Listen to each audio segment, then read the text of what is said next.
Conosco aqui nos estúdios do Agora, o presidente nacional da Ordem dos Advogados do Brasil, Marcos Vinícius Furtado Coelho. Satisfação recebê-lo aqui, muito obrigado. Boa tarde. Boa tarde, satisfação. A capital teresina vai sediar, vai concentrar todos os advogados do Brasil, todas as OABs do Brasil aqui. Essa notícia é boa, coisa boa, hein?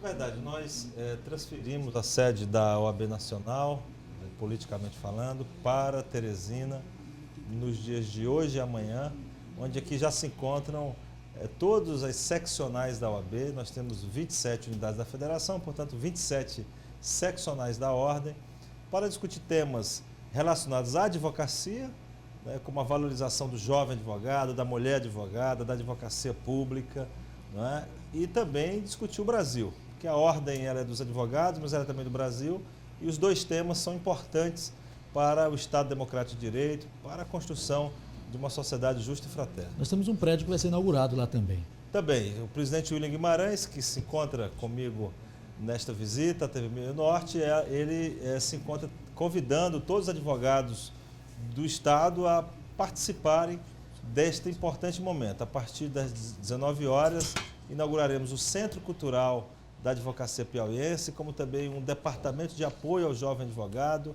um prédio moderno, novo, anexo à OAB do Piauí, que é mais um instrumento de prestação de serviço de qualidade. Mas eu gostaria de desejar boa tarde a todos, em especial aqui ao nosso amigo Léo Júnior, que é um excelente comentarista, já sei de todas as suas falas sempre firmes. E é colega da ordem, né? E é nosso colega advogado e advogado público, da melhor qualidade, advogado público federal. Ananias. Presidente.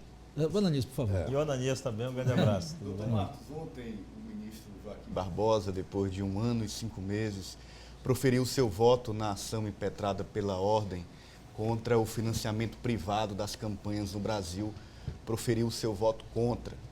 E, inclusive, levantou na sua sustentação a possibilidade de uma aliança entre a OAB e o Partido dos Trabalhadores contra esta ideia do financiamento privado das campanhas. Eu queria saber a opinião do senhor a respeito dessa afirmação e a respeito do voto do ministro.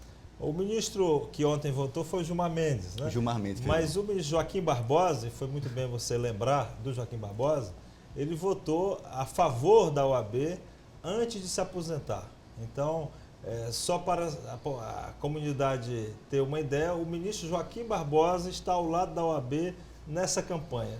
Por aí não precisa dizer mais nada, a resposta é só essa. Alguém querer convencer que o ministro Joaquim Barbosa iria participar de qualquer tipo de acordo ou tramóia política a favor de um partido político é desconhecer a história do Brasil. Na realidade, esta ação ela foi ajuizada há 5 anos atrás, quando era presidente, o presidente Alfir Cavalcante Júnior, não é? Um presidente da ordem que, como todos sabemos, muito crítico a todas os governos de então, já eram governos do partido mencionado.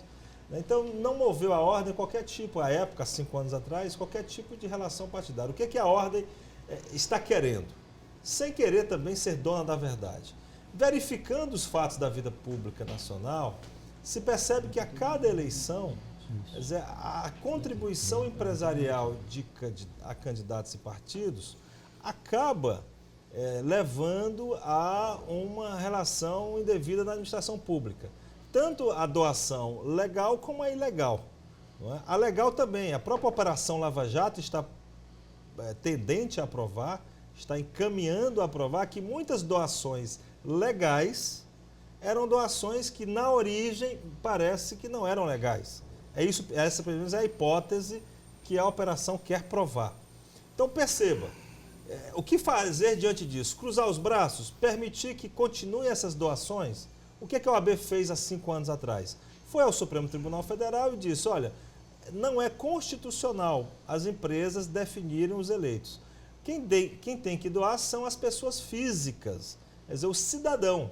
O cidadão pode doar, e é importante registrar, o empresário, pessoa física, ele pode doar. A sua empresa que não pode, porque a empresa é uma atividade econômica. A empresa paga menos imposto de renda.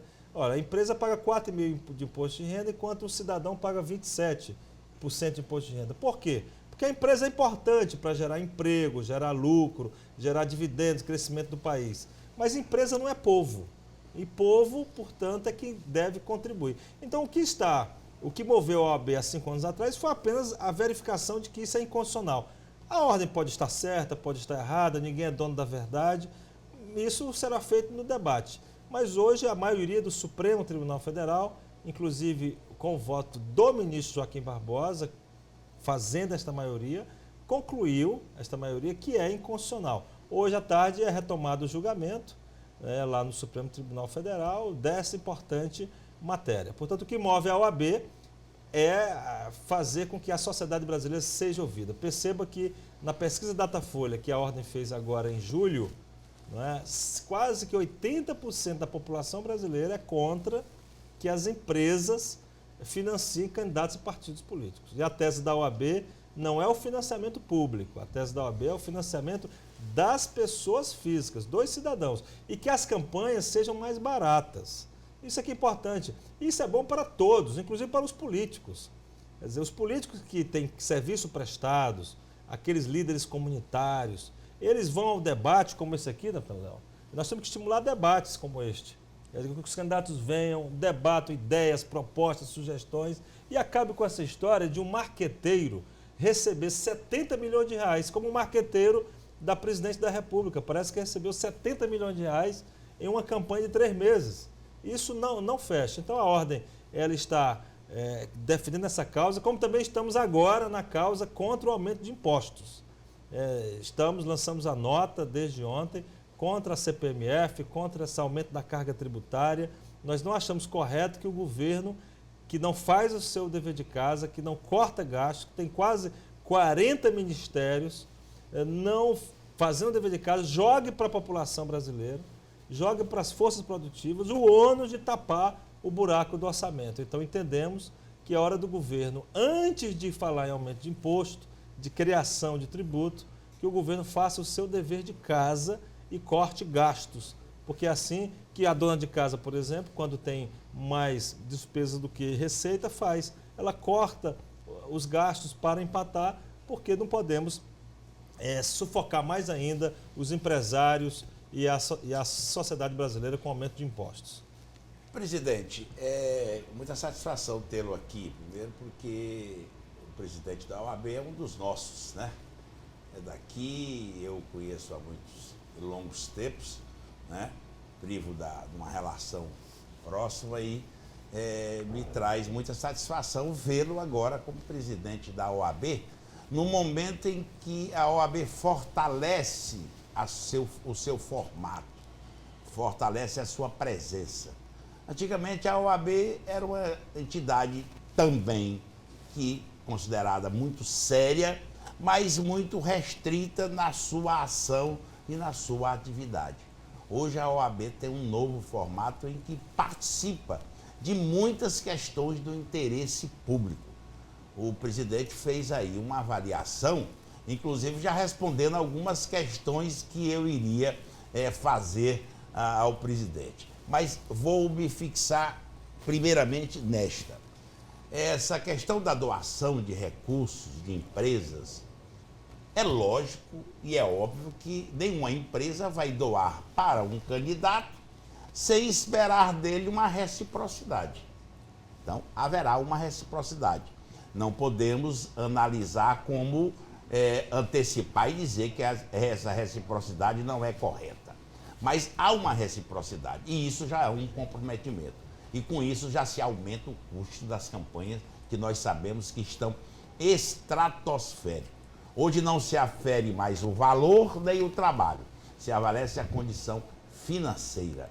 E os marqueteiros, evidentemente, dentro da sua função, fazem o papel de levar o candidato ou a candidata a fazer um discurso que não condiz com a realidade. Eu tenho a impressão que a presidente Dilma não está nada satisfeita com o que o João Santana aprontou para ela na campanha, apresentando uma realidade diferente desse país. Mas eu vou perguntar ao presidente da OAB.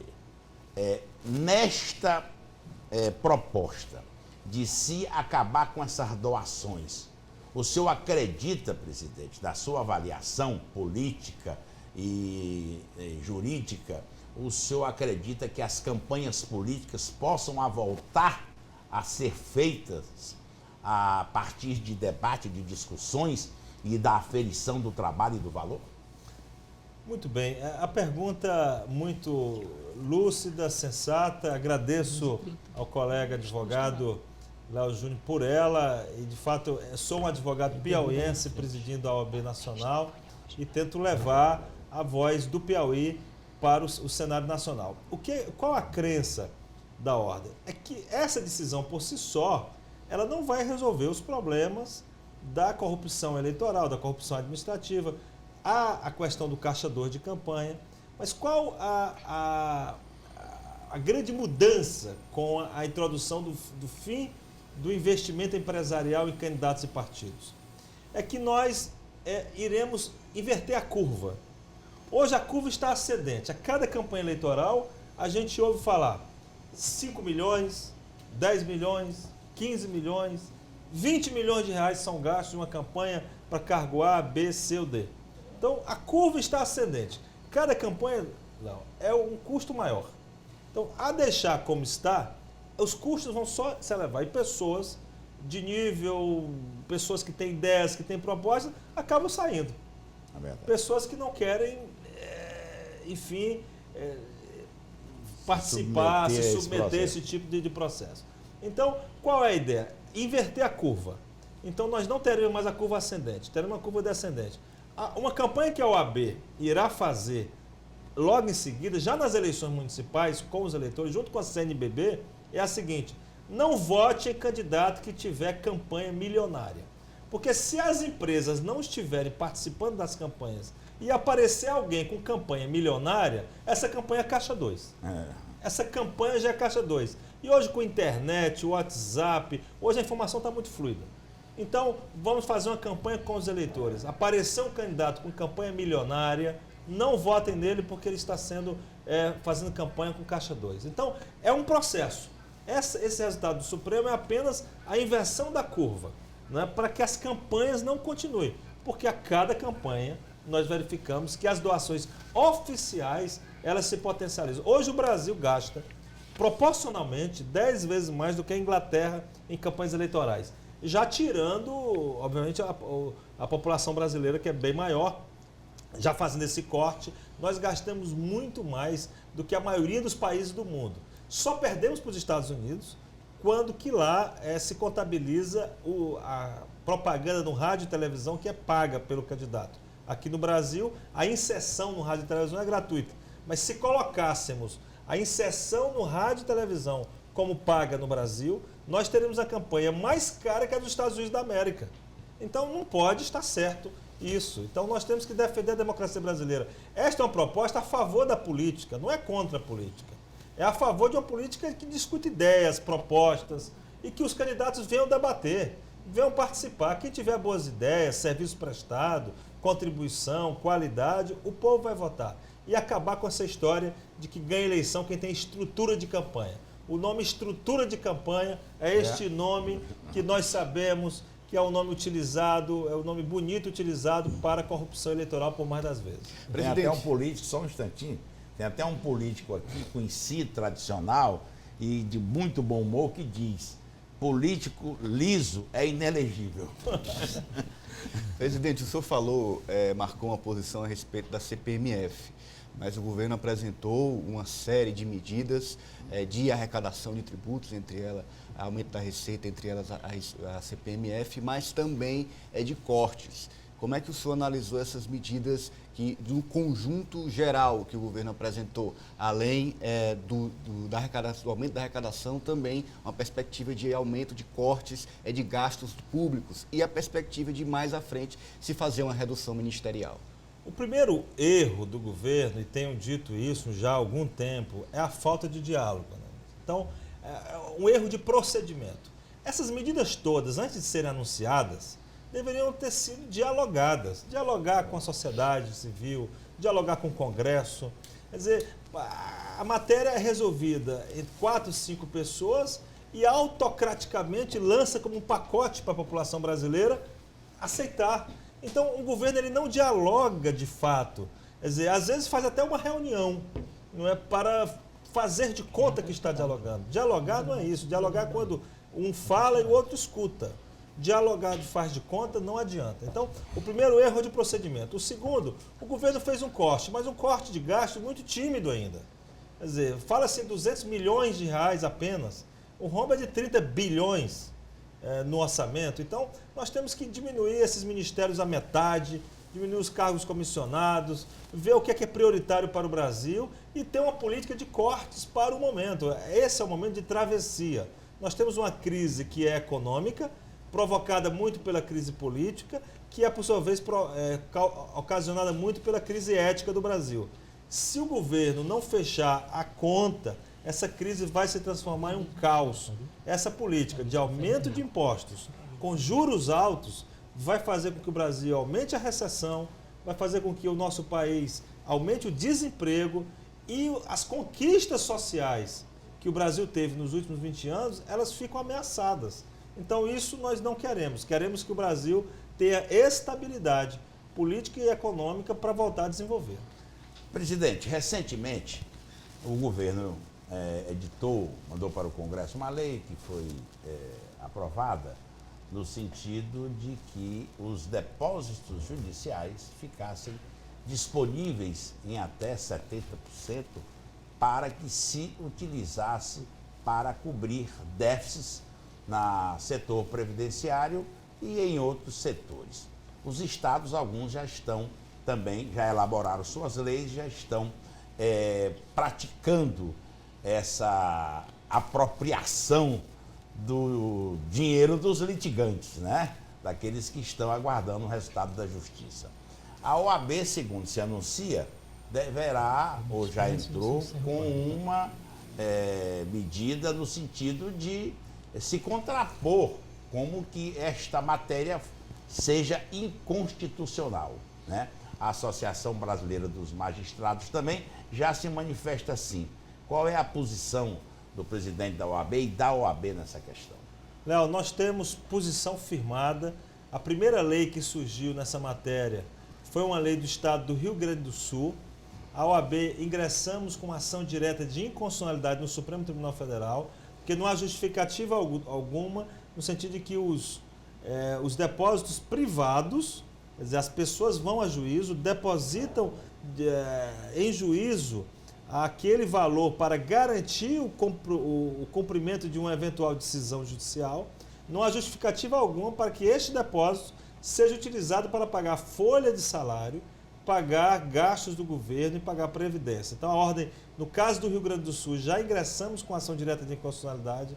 No caso de Minas Gerais, ingressamos também com ação. No caso do Paraná, fomos no CNJ, porque no Paraná não houve lei, houve só uma resolução do Tribunal de Justiça.